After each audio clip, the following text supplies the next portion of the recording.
القذافي نومي یو سړي په پای کې څنګه حج وکړ. د مکې مقدس ښار ته د یو معمولي سفر په توګه پیل شوی کار د یو لیبیایي حاجي لپاره د ایمان ثبات او تقدیر یو غیر معمولي کیسه شوه چې شاته پاتې کېدو ته نه منله.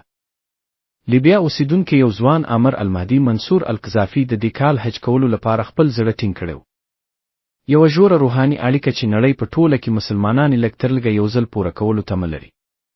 خو په هوایي ډګر کې ستونزې سره مخ شو. عامر د خپل تخلص په اړه د امنیتي ځنډ له امله د امیګریشن په څنډه کې ودرول شو. کله چې د هغه ډله الوتنه کې کښېناستله، عامر لا هم د کاونټر پر سر و.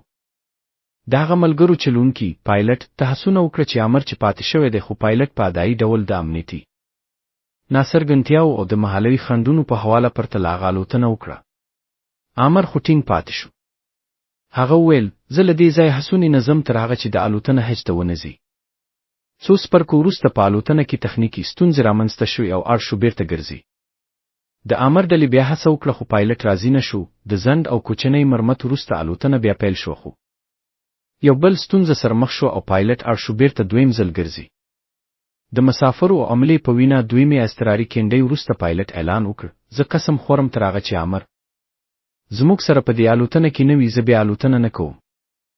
چارواکو په چکۍ سره عامر د سفر لپاره په الوتنه کې شامل کړ.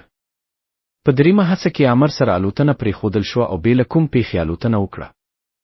دا کیسه په ټولنیزو رسنیو کې ګړندۍ خپره شوه. ډېرې خلکو دا د الهي ارادې نښه وبله او د دا ځواب یې وبله. عامر وروسته په محلي رسنیو کې ویل زه یوازې حج ته تللی وم او زه باور درلود چې که دا زما لپاره لیکل شوي وي هیڅ ځواک نشي کولی دا وسخه. مننه چې زموږ سره یاست.